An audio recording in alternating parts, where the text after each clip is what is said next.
Alors, c'est parti pour cette troisième partie de cette émission. C'est un grand plateau spécial que nous parlons de participants qui ont pris part justement au forum d'affaires B2B justement de la coopération entre la Russie et l'Afrique.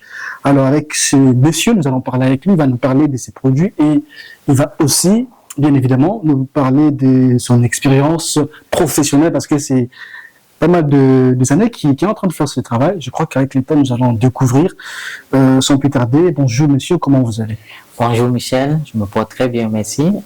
Bonjour à tous les téléspectateurs. Rapidement, est-ce que nous pouvons, moi et nos fans, connaître votre nom? Alors, je suis Hippolyte Nozao, promoteur et gérant de l'entreprise Chocolaterie Noï. Chocolaterie Noï est une entreprise de production de cacao et de transformation en chocolat. Chocolat sous différentes formes. Donc nous avons le chocolat à croquer, tel que vous pouvez voir en petit format et en grand format. Mais nous avons également la pâte à tartiner et les friandises de chocolat. Donc, vous retrouvez nos produits sous cette forme-ci. Très bien. Rapidement, je suis un peu curieux. Lorsque vous parlez de fabriquer ça en Afrique et par un Africain, je suis vraiment épaté. Est-ce que vous pouvez vraiment nous affirmer que c'est vous qui fabriquez ces genres de produits que nous sommes en train de voir? Oh, comme je vous le dis, c'est vous qui les fabriquez en Afrique? Du début jusqu'à la fin. Et nous faisons. C'est pas acheté dans un supermarché pour les vendre? Non, surtout vous allez voir cette marque. Cette marque, elle est personnalisée, elle est brevetée et c'est ma marque personnelle. Rapidement, est-ce que vous pouvez nous expliquer comment vous faites pour faire sortir le chocolat comme ça? L'arachide, vous transformez ça comment? Non, pas déjà l'arachide. Ça, c'est le cacao. Le cacao, voilà. Oui. Déjà, d'entrée de jeu, nous sommes producteurs de cacao. Très bien. Bon, vous savez, le Cameroun est le 4e producteur mondial de cacao. Donc, on a une culture du cacao. Mais par la suite, lorsqu'il faut le cacao est récolté, il va subir quelques étapes, entre autres le premier tri pour l'éliminer tous les éléments néfastes tels que le fer, les cailloux, tout ce qui peut être nuisible. Très bien. Ensuite, il est torréfié.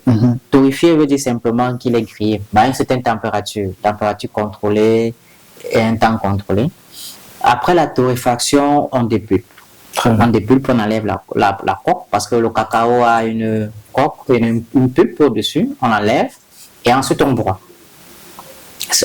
Une fois broyé, l'étape suivante, c'est mélanger. À ce moment-là, on met le sucre. Si c'est du chocolat noir, on met du lait, du sucre et du lait. Si c'est du chocolat au lait. Et enfin, il y a une dernière étape ce qu'on appelle le tempérage.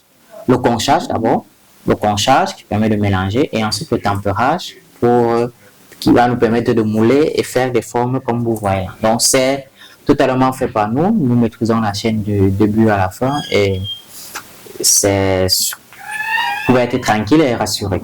Wow, vous parlez d'un parcours époustouflant du début jusqu'à la fin. Est-ce qu'il y a des difficultés que vous rencontrez lorsque vous faites ça? Parce que c'est pas facile. Commencer par récolter, traiter, préparer ça, griller. Quelles sont les difficultés que vous rencontrez? Alors, parlant des difficultés, il n'en manque pas. Tout en commençant en 2017, on a eu à rencontrer plusieurs difficultés. L'une des difficultés majeures a été de trouver la main-d'œuvre qualifiée.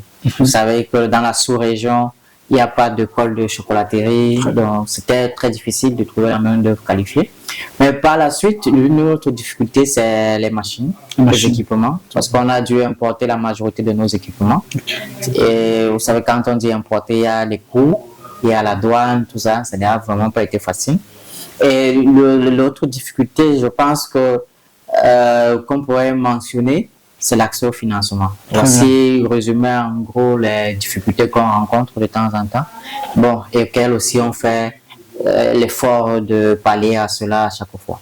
L'objectif de ce forum vous a permis de vous ouvrir de nouveaux horizons pour l'épanouissement de relations entre vous, les entrepreneurs. Est-ce que sincèrement ce forum vous a permis d'avoir des contacts qui pourront vous aider dans les jours à venir et avoir justement des résultats escomptés pour l'épanouissement de votre entreprise? Oui, ce forum nous a déjà permis d'entrer de jeu de pouvoir rencontrer des potentiels clients. Avant, là, il faut dire que nous sommes arrivés ici avec deux objectifs. Un objectif de distribution, c'est-à-dire pouvoir vendre nos chocolats en Russie, mais un autre objectif aussi de trouver les partenaires pour le développement de notre activité. Alors, dans ces deux cas, on est en discussion avec plusieurs personnes, aussi bien du côté de la distribution que du côté des partenaires. Donc, nous espérons, la discussion continue. Depuis quelques jours, nous avons commencé à parler et nous continuons. Et jusqu'à présent, on continue encore à recevoir des messages, des mails des personnes qui sont intéressées par notre activité.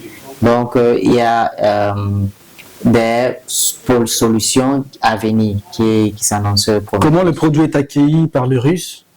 Le produit fabriqué par un Africain, comment il est accueilli par les Russes? Oui, il faut noter que nous avons fait une exposition à RUDN, qui est l'université principale de la ville de Moscou.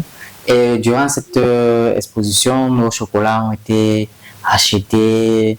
Et manger comme ça en public.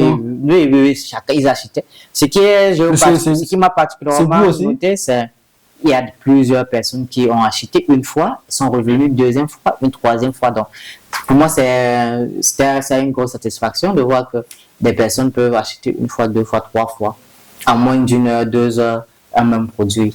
Ça, c'est ma satisfaction. Si déjà l'étranger il est bien accueilli, à combien plus forte raison qu'en Afrique, est-ce qu'il est aussi bien accueilli par les Africains et même les autochtones de votre pays?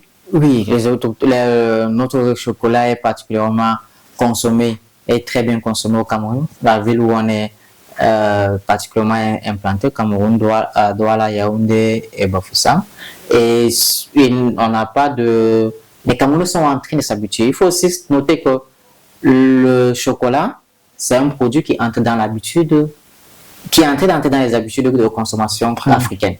Avant, les Africains ne consommaient pas. Les gens ne s'intéressaient pas trop au chocolat. Ils ne s'intéressaient pas trop au chocolat. Mais avec notre communication, notre implication, il y a ce point engouement-là.